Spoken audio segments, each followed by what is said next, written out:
अल्हम्दुलिल्लाह वस्सलातु अला रसूलिल्लाह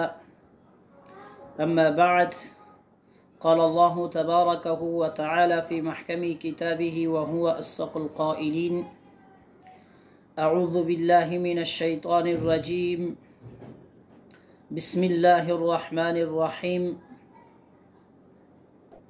व वस्सैनल इंसाना बिवालिदैहि इहसाना सदक़ल्लाहुल अज़ीम। अल्लाहुम्मा सल्लि अला मुहम्मदिन फ़ी अव्वलि कलामिना अल्लाहुम्मा सल्लि अला मुहम्मदिन फ़ी औसति कलामिना अल्लाहुम्मा सल्लि अला मुहम्मदिन फ़ी आखिरी कलामिना। मुहतरम नाज़रीन, अस्सलामु अलैकुम व रहमतुल्लाहि व बरकातुहू। उम्मीद करता हूँ सब खैरियत से होंगे। आज मौज़ूई सुखन है वालिदैन के हुकूक में से दूसरा और तीसरा हक़। वालिदैन के हुकूक में से दूसरा हक़ है वालिदैन का शुक्रगुज़ार रहना। मुहसिन की शुक्रगुज़ारी और एहसानमंदी शराफ़त का अव्वलीन तक़ाज़ा है और हकीकत है कि हमारे वजूद के ज़ाहिरी सबब वालिदैन है। फिर वालिदैन के परवरिश और निगरानी में पलते बढ़ते और शुऊर को पहुँचते हैं और वो जिस गैर मामूली कुर्बानी और बेमिसाल जान फशानी और इंतहाई शफ़क़त से हमारी सरपरस्ती करते हैं, उसका तक़ाज़ा है कि हमारा सीना उनके अक़ीदत और एहसानमंदी और अज़मत व मोहब्बत से सरशार हो और हमारे दिल का रेशा रेशा उनका शुक्रगुजार हो। यही वजह है कि अल्लाह ताला ने अपनी शुक्रगुजारी के साथ साथ उनकी शुक्रगुजारी की ताकीद फरमाई है। जैसा कि अल्लाह ताला का इरशाद है, अनिश्कुर ली वली वालिदैक, मेरा शुक्रिया अदा करो और अपने वालिदैन का शुक्रिया अदा करो। सबसे बड़ा शुक्र अल्लाह ताला का है जिसने वजूद बख्शा और उसके बाद माँ बाप का है जिन्होंने परवरिश के लिए मुसीबतें और तकलीफ़ें उठाई और उनके मर्जी और मिजाज के खिलाफ कभी कोई ऐसी बात ना की जाए जो उनको नागवार हो। और बिलखुसूस बुढ़ापे में जब मिजाज कुछ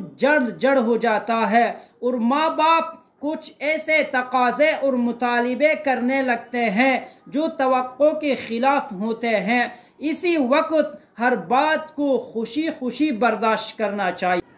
हज़रत मुजाहिद रहीमहुल्लाह ने फरमाया कि अगर तो उनके लिबास वगैरह से गंदगी और पेशाब पखाना साफ करता है तो इस मौके पर उफ भी न कहे, जैसा कि वो भी उफ न कहते थे जब तेरे बचपन में तेरा पेशाब और पखाना साफ करते थे। हज़रत अब्दुल्ला बिन उमर रज़ियल्लाहु अन्हु फरमाते हैं कि रसूलुल्लाह सल्लल्लाहु अलैहि वसल्लम ने फरमाया, रिज़ल रब्बी फ़ी रिज़ल वालिदी व सख़तुर रब्बी फ़ी सख़तिल वालिदी, कि अल्लाह की खुशनुदी और अल्लाह की खुशहाली वालिद की खुशनुदी और खुशहाली में है और अल्लाह की नाराज़गी वालिद की नाराज़गी में है। हज़रत अब्दुल्ला रज़ियल्लाहु अन्हु का बयान है कि एक आदमी अपने माँ बाप को रोता हुआ छोड़कर नबी करीम सल्लल्लाहु अलैहि वसल्लम की खिदमत में हिजरत पर बैअत करने के लिए हाजिर हुआ तो रसूलुल्लाह सल्लल्लाहु अलैहि वसल्लम ने फरमाया, जाओ तुम अपने माँ बाप के पास वापस जाओ, उनको उसी तरह खुश कर के आओ जिस तरह उनको तुम रुला कर आए हों। अल्लाह ताला से दुआ है कि हम सबको माँ बाप के हुकूक अदा करने की तौफीक अता फरमाएं।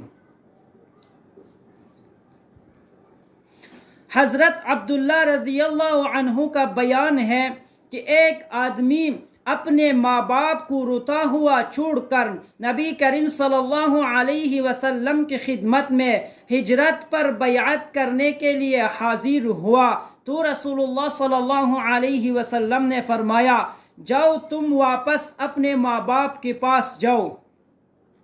हज़रत अब्दुल्ला रज़ियल्लाहु अन्हु का बयान है कि एक आदमी आप सल्लल्लाहु अलैहि वसल्लम हज़रत अब्दुल्ला रज़ियल्लाहु अन्हु का बयान है कि एक आदमी अपने माँ बाप को रोता हुआ छोड़कर नबी करीम सल्लल्लाहु अलैहि वसल्लम की खिदमत में हिजरत पर बैअत करने के लिए हाजिर हुआ तो नबी करीम सल्लल्लाहु अलैहि वसल्लम ने फरमाया, जाओ तुम अपनी माँ बाप के पास वापस जाओ, उनको उसी तरह खुश करके आओ जिस तरह तुम उसको रुला कर आए हों। अल्लाह ताला से दुआ है कि हम सबको माँ बाप के हुकूक अदा करने की तौफीक